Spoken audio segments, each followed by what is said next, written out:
오늘 말씀은 스바냐 3장입니다. 명성과 칭찬을 얻게 하리라 라는 주제로 말씀을 전하겠습니다. 1절에 폐역하고 더러운 곳 포악한 그 성읍이 화 있을진저 라고 하셨습니다. 당연히 불신자들을 향한 말씀이지만 본문의 흐름은 그렇게 보이지 않습니다. 2절에 여호와를 의뢰하지 아니하며 자기 하나님에게 가까이 나아가지 아니하였도다 라고 했기 때문입니다. 어쩌다 선택받은 이스라엘 백성들이 이렇게 되었을까요? 그것은 눈에 보이는 세상을 너무 사랑했기 때문입니다. 사실 세상은 때로 매력적으로 보입니다. 안목의 정욕과 이생의 자랑을 하고 싶을 만큼 말입니다. 그래서 거룩과 타락은 손바닥 뒤집는 것과 같다고 할 수 있습니다. 너무 쉽게 우리를 공략하기 때문입니다. 율법을 직접 선물로 받았던 자들이 그럴 정도에서니 말입니다. 많이 배웠고 존경받을 만한 위치에 있었던 방백들과 재판장들과 선지자들과 제사장들까지 세속주의에 빠지고 말았다고 합니다. 이렇게 되었다면 일반 백성들은 말할 나위도 없지 않겠습니까? 그렇기 때문에 이런 나라를 그냥 두는 것은 하나님의 사랑이라고 할 수 없을 것입니다. 당연히 심판과 재앙이 임할 수밖에 없었습니다. 결국 하나님의 진노의 대상이 될 수밖에 없었던 이스라엘. 그렇지만 그들을 고쳐 새롭게 하시기를 원하셨습니다. 7절 내가 이르기를 너는 오직 나를 경외하고 교훈을 받으라. 그리하면 내가 형벌을 내리기로 정하기는 하였지만 너의 거처가 끊어지지 아니하리라 하였으나 심판과 재앙을 당하기 전에 마지막으로 기회를 주셨다는 말씀입니다. 만약이라도 세상처럼 살았던 잘못을 깨닫고 뉘우치고 돌이킨다면 심판은 받겠지만 쫓겨나거나 포로가 되거나 노예가 되는 것까지는 되게 하지 않겠다는 말씀입니다. 소위 최후의 통첩을 주셨습니다. 그런데도 이스라엘은 이 통보에 귀 기울이지 않습니다. 왜냐하면 세상에 너무 깊이 들어가 버렸기 때문입니다. 세상을 버리기엔 너무 아까워 보였기 때문입니다. 마치 소돔과 고모라에 미련을 버리지 못하고 뒤돌아보았던 롯의 아내처럼 말입니다. 이리하여 남왕국 유다도 북이스라엘이 패망했던 길을 답습하고 맙니다. 8절 나 여호와가 말하노라. 그러므로 내가 일어나 벌할 날까지 너희는 나를 기다리라. 군대에서 훈련병으로 잔뜩 군기가 들었을 때 조교 가운데 을차례의 전문가로 불리는 분이 있었습니다. 제대 말년이라 많이 봐주셨는데 한 번씩 오늘 저녁 준비해라는 말을 들으면 그 시간까지 불안해서 어쩔 줄 몰라 했던 그런 경험이 있습니다. 세상의 권력자들 앞에서도 주눅이 들 수밖에 없는 우리들인데 전능하신 하나님께서 재앙을 기다리고 있으라고 하셨다면 어떻게 될까요? 하나님은 500년 제국주의를 자랑했던 아수르와 전통 강호 애굽의 연합군을 무찌를 나라를 예비하셨습니다. 바로 정금과 같은 나라를 만들었던 바벨론입니다.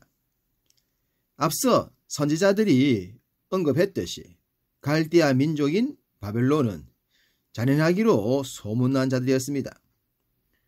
호랑이 온다는 말에는 울음을 그치지 않던 아이가 일본 순사가 오면 울음을 그쳤다는 말이 있지 않습니까? 이 세상에서 제일 잔인한 존재는 사람입니다. 하나님의 형상을 잃어버린 화인 맞은 양심들이 가장 무서운 존재입니다. 하나님은 회개하기를 거부했던 이스라엘 백성들에게 이런 자들을 보내신다고 하셨습니다. 8절 중반절 내가 뜻을 정하고 나의 분노와 모든 진노를 쏟으려고 여러 나라를 소집하며 왕국들을 모으리라. 온 땅이 나의 질투의 불에 소멸되리라. 하나님은 바벨론이 주변국들을 다 정복한 후에 강력한 제국을 만들어서 이스라엘을 치게 하셨습니다. 난공불락의 도성 예루살렘을 18개월 동안이나 포위해서 함락을 시킬 정도로 말입니다. 절대로 이 재앙에서 피해갈 수 없도록 하셨습니다. 그래서 예루살렘을 비롯하여 이스라엘 온 땅이 초토화되었습니다. 예루살렘은 더더욱 비참하게 무너져버리고 말았습니다. 하나님의 질투의 불은 쉽게 꺼지지 않았습니다. 예레미야 28장을 보시면 바벨론 포로 70년을 예언했던 예레미야 선자를 반박하여 하나냐 선지자가 바벨론 포로는 2년 만에 끝날 것이라고 합니다. 당시 지도자들과 백성들은 하나냐의 말을 듣고 싶었을 것입니다. 아니, 하나냐의 말을 믿었을 것입니다. 어떻게 선택받은 백성이 70년 동안이나 포로 생활을 한단 말입니까? 우리의 하나님 여호와는 그럴 뿐이 아니라고 생각했을 것입니다. 이것이 당시의 분위기였습니다. 그러나 하나님의 질투의 불은 결코 그렇게 쉽게 끝날 불이 아니었습니다. 고작 2년 정도 태우시려고 이런 말씀을 주신 것이 아닙니다. 70년 동안 활활 타올라서 그동안 주의 말씀에서 어긋났던 잘못들을 확실히 깨닫고 벗어나게 하셨습니다. 이렇게 70년의 재앙이 끝난 후에 회개하여 새롭게 될 백성들을 향해 회복의 말씀을 약속하셨습니다. 9절 그때에 내가 여러 백성의 입술을 깨끗하게 하여 그들이 다 여호와의 이름을 부르며 한 가지로 나를 섬기게 하리니. 그렇습니다. 무조건 용서가 사랑이 아닙니다.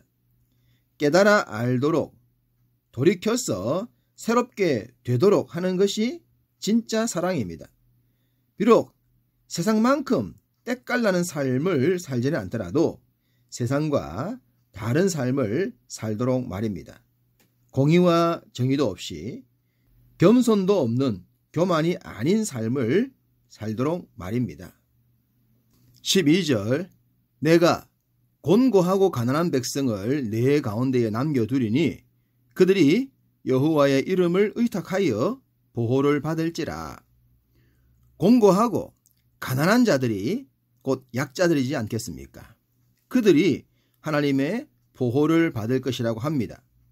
곤고하고 가난했던 자신들을 돌봐 새로운 세상을 살게 했다면 그들은 은혜를 오랫동안 기억하지 않겠습니까? 주의 백성들에게 이런 마음을 잊지 말라고 하십니다. 이스라엘이 그러했기 때문입니다. 신명기 7장 7절에 여호와께서 너희를 기뻐하시고 너희를 택하심은 너희가 다른 민족보다 수요가 많기 때문이 아니니라. 너희는 오히려 모든 민족 중에 가장 적으니라. 이 말씀처럼 이스라엘은 자신들의 근본을 잊지 말아야 했습니다. 때로 세상처럼 잘 되고 크게 성공을 하더라도 말입니다. 하나님은 바벨론 70년 포로 생활을 통해 이 마음을 회복하도록 하셨습니다. 그리하여 이런 고백 듣기를 원하셨던 것이죠. 17절 너희 하나님 여호와가 너의 가운데 계시니 그는 구원을 베푸실 전능자시라. 그가 너로 말미암아 기쁨을 이기지 못하시며 너를 잠잠히 사랑하시며 너로 말미암아 즐거이 부르며 기뻐하시리라 하리라. 할렐루야.